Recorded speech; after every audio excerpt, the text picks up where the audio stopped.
Welcome to the beginning of your YouTube adventure. Imagine having a platform as a creative outlet or that shows your work to the ideal audience, either by showing your videos right in front of them or via search engine so powerful that crosses over even into Google searches. Hi, I'm Henri, and by daylight, I capture the world through my lens as a commercial and landscape photographer and filmmaker. And by moonlight, I switch gears to a YouTuber and educator, although sometimes it's the other way around.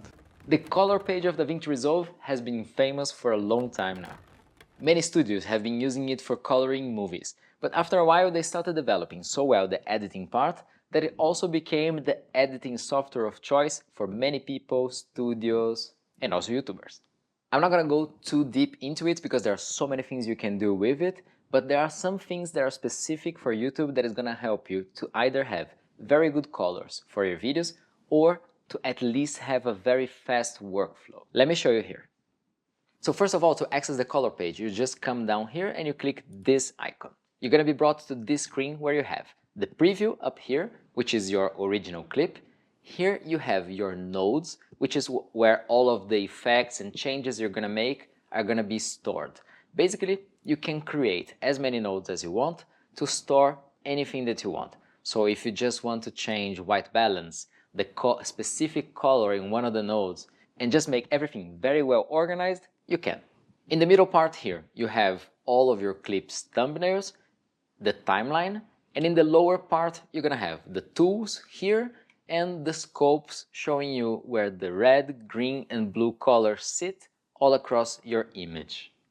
Basically, I just chose one of the clips we have here, which is this small piece of clip that we have, and I'm just gonna make very basic changes to it. So here in the primary color wheels, which is this first symbol over here, is one of the parts that I highly recommend you to check and to see if you can improve your image a little bit. You shouldn't go too crazy with changing the colors of your images, especially depending on which kind of camera and how you recorded it.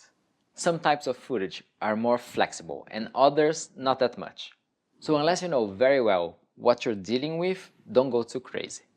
With this one, and also with the one that I'm providing you in the resources panel, you can change things like, for example, the contrast, a little bit of the white balance, and let's do it here. First of all, we got all of the wheels here representing the dark parts, the midtones, and the highlights. If you use the wheel, you can add color,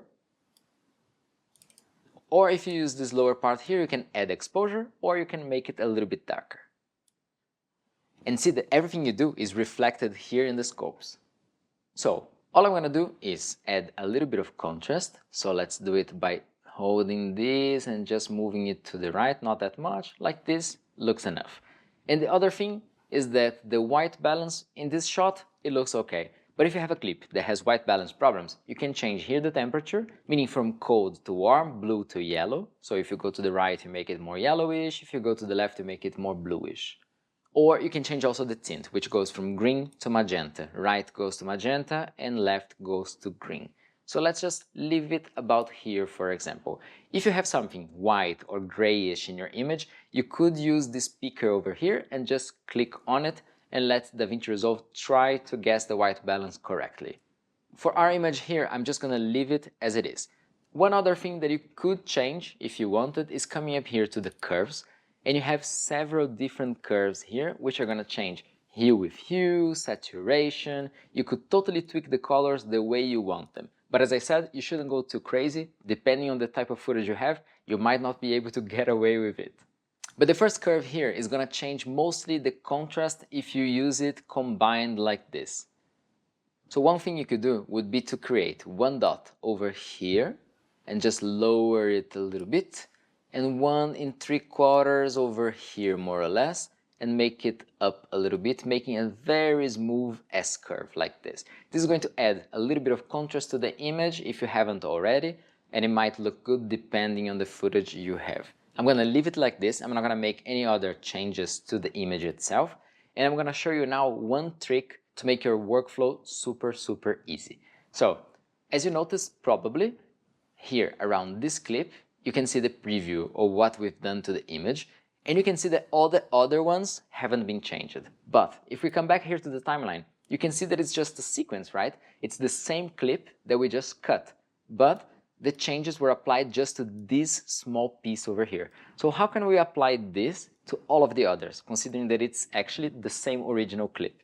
There are two ways of doing it. One of them is just selecting all of the other clips like this, for example, and right-clicking and going to Apply Grade. And this is just going to copy this change to all of the others. Now, this can be very practical, but there's one issue. Let's say that later on you decide to change something about it. You're gonna have to replicate this color grading again to all of the clips. So there's a better way of doing it. You can right-click and go to Use Remote Grades. And this is going to allow you to make all of the changes that you want. So for example, contrast, and come up here to the curves and make it like this a little bit. And do the same changes we did here, making it a little bit darker. Okay, let's leave it as it is.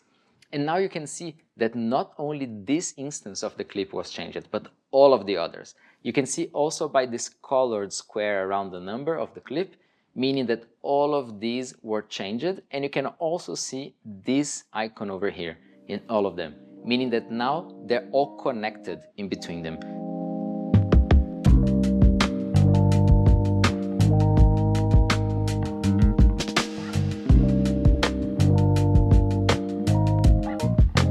Thanks for watching. If you enjoyed this video, feel free to like and subscribe to stay up to date on all of our latest videos.